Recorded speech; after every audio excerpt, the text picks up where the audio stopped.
Labadiena, aš esu automobilių apžvalgininkas Vytenis Kudarauskas ir šiandien noriu Jums pristatyti BRC Autocentro Vilniuje parduodamą BMW X6M Competition. Tai yra pats galingiausias ir greičiausias X6 modelis, kuris turi 4,4 litro V8 variklį su 2 turbinomis. Jis pasiekė daugiau nei 600 arklio galių.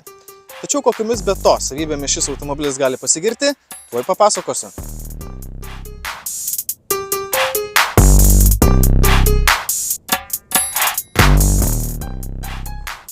Įsėdus, pirmiausiai šis BMW X6M jūs pasitinka patogiomis, puikų šoninį prilaikymą turinčiomis visomis kryptimis reguliuojamomis sėdynėmis. Rankos paima labai patogų sportišką vairą, ant kurio, norėčiau atkreipti dėmesį, yra 2 mygtukai M1 ir M2. Jais galime užprogramuoti individualius savo nustatymus. Pavyzdžiui, jeigu norime kaip įmanoma sportiškesnių nustatymų, galime jau suprogramuoti M1 mygtuke, jeigu norime kuo daugiau komforto, galime suprogramuoti tai M2 mygtuke. Apskritai šis BMW X6M turi labai daug komforto ir saugumo įrangos, o melomanai vertins ne tik puikų šio automobilio variklio garsą, bet ir premium Bowers & Wilkins garso sistemą.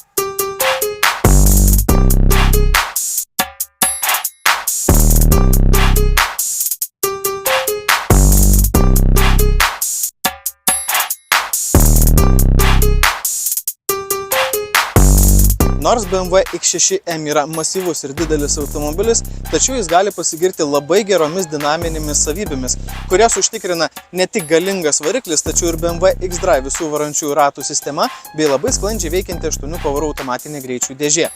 Visa tai šiam automobiliui nuo 0 iki 100 km/h leidžia įsibėgėti per mažiau nei 4 sekundės. Greitai įsibėgėjus, greitai sustoti padeda efektyvi stabdžių sistema. Jeigu šio BMW X6M vairuotojo pozicijoje norėtumėte matyti save, tai šį automobilį galite įsigyti iš BRC Autocentro Vilniuje. Jeigu norite pasidaryti į kitus čia parduodamus BMW automobilius, tai nuorodą su jais rasite šio video aprašyme. Kita automobilio apžvalga kitą savaitę. O dabar iki.